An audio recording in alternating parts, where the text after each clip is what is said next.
City तक media देखने वाले सभी दर्शकों को राम राम नमस्कार। मैं हूं डीपी सिंह। कहते हैं किसी भी काम की शुरुआत छोटे लेवल से होती है, छोटे स्तर से होती है। छोटा सा लगाया हुआ पौधा किसी दिन बहुत बड़ा पेड़ बन जाता है। छोटा सा बिजनेस आगे चल के बहुत बड़ी करोड़ों अरबों की कंपनी बन जाती है।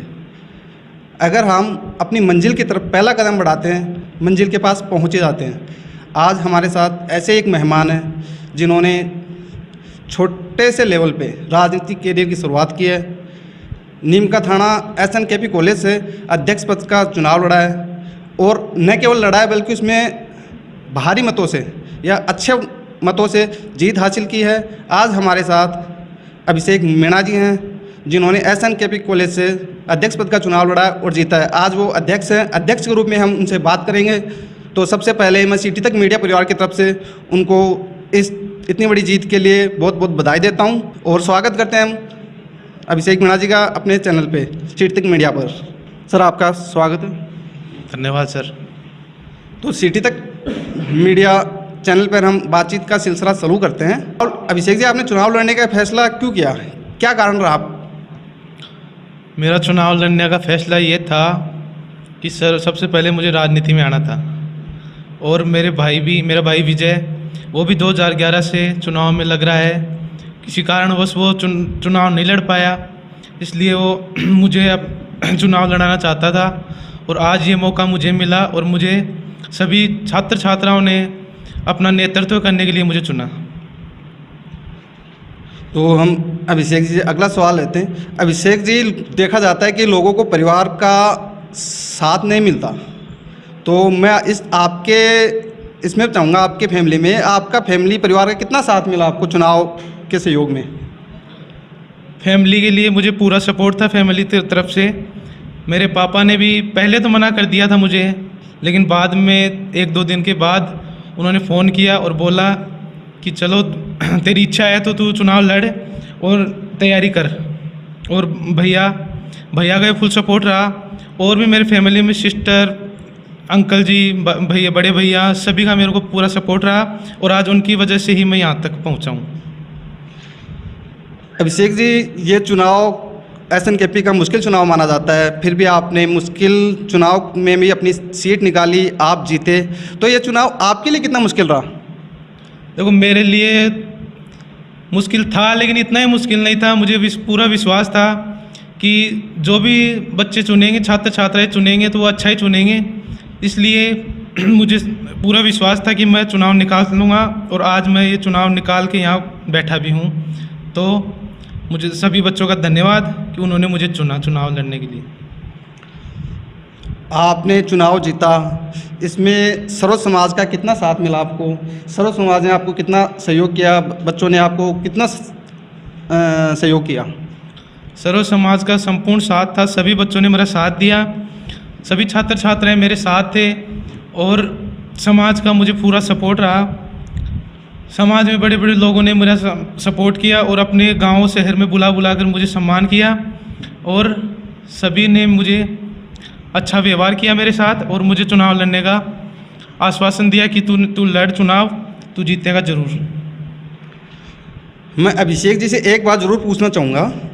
अभिषेक जी, आपके ही समाज से संदीप मीणा जी चुनाव लड़ रहे थे, क्या वजह रही? क्या आपस में आपके कुछ मतभेद थे? नहीं, कोई मतभेद नहीं था हमारे से। मेरी उसकी बात भी हुई थी पहले। वो बोला कि जो हमारा समाज डिसाइड करेगा उस पर मैं चुनाव लड़ूंगा। अगर समाज तुझे डिसाइड करता है तो तू चुनाव लड़ और अगर मुझे डिसाइड करता है तो मैं चुनाव लड़ूंगा। लेकिन हम दोनों की सहमति थी, लेकिन जब समाज ने मुझे चुना फिर भी वो नहीं माना कि मैं चुनाव लड़ूंगा। वो बोल रहा है कि मैं तो चुनाव लड़ूंगा, मैं नहीं बैठूंगा। कुछ लोग आरोप लगा रहे हैं कि संदीप मीणा जी के साथ धोखा हुआ है, उनके साथ समाज ने धोखा किया है, इसके बारे में आप क्या कहेंगे? तो मेरी नज़र से उनके साथ कोई धोखा नहीं हुआ। उसकी सबसे बड़ी कमी थी वो पूरी मीटिंग में भी नहीं रुकता था।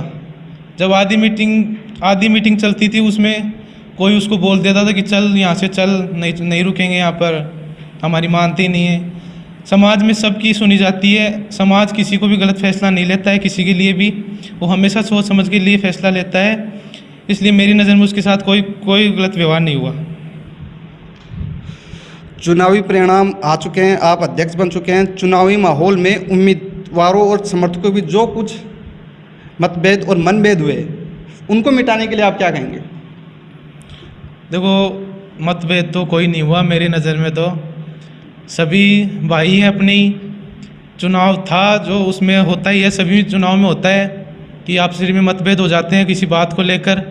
लेकिन मुझे चुनाव की जब रिज़ल्ट आने के बाद पता चला कि सब खुश हैं इस रिज़ल्ट से, तो मुझे ऐसा लगता है कि कोई नाराज़ नहीं हुआ हमारे से और सब खुश हैं।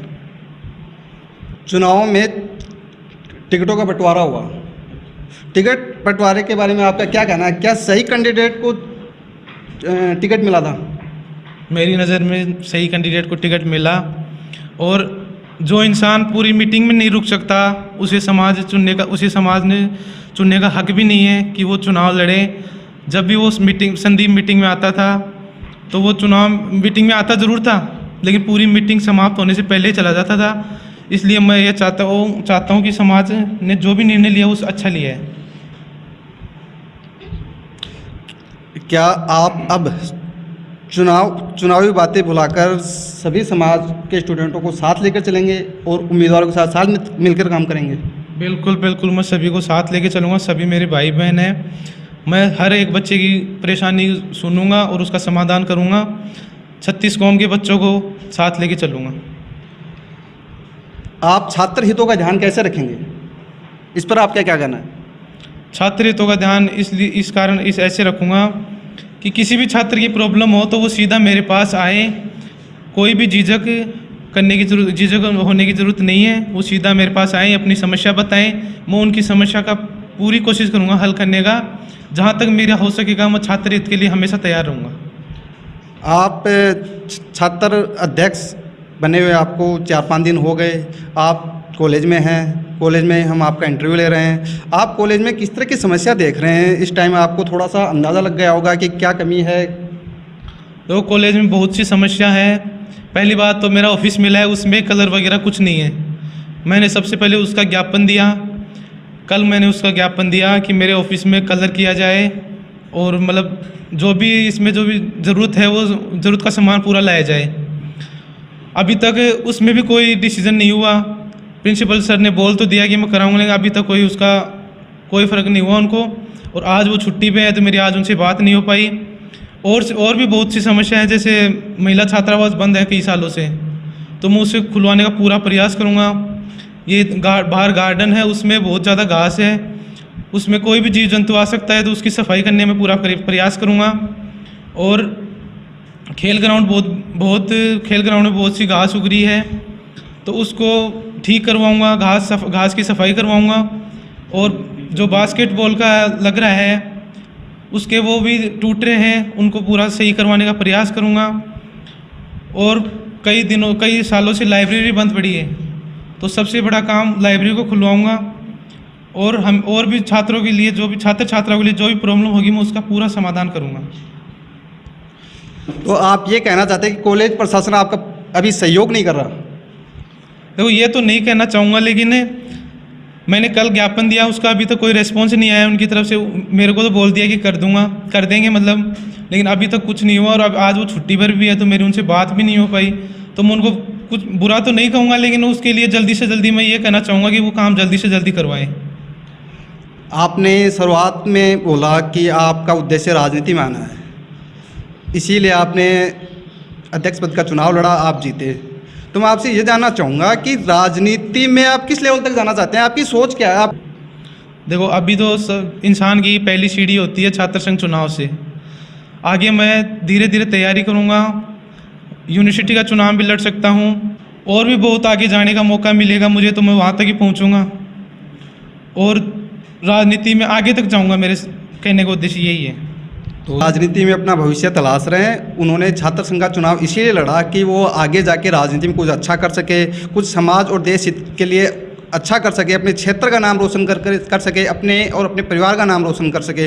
तो मैं सीढ़ी तक मीडिया परिवार की तरफ से उनको इस उज्जवल भविष्य की बहुत बहुत शुभकामनाएं देता हूं और मैं उम्मीद करता हूं कि वो अपने राजनीतिक जीवन में सफल होंगे और अच्छे मुकाम पे राजनीति में पहुंचेंगे। ये हम उनका धन्यवाद करते हैं। तो अभिषेक मीणा जी, आपका बहुत बहुत धन्यवाद। धन्यवाद सभी को, आप मेरे लिए इतना टाइम निकाल के यहाँ पहुँचे। धन्यवाद।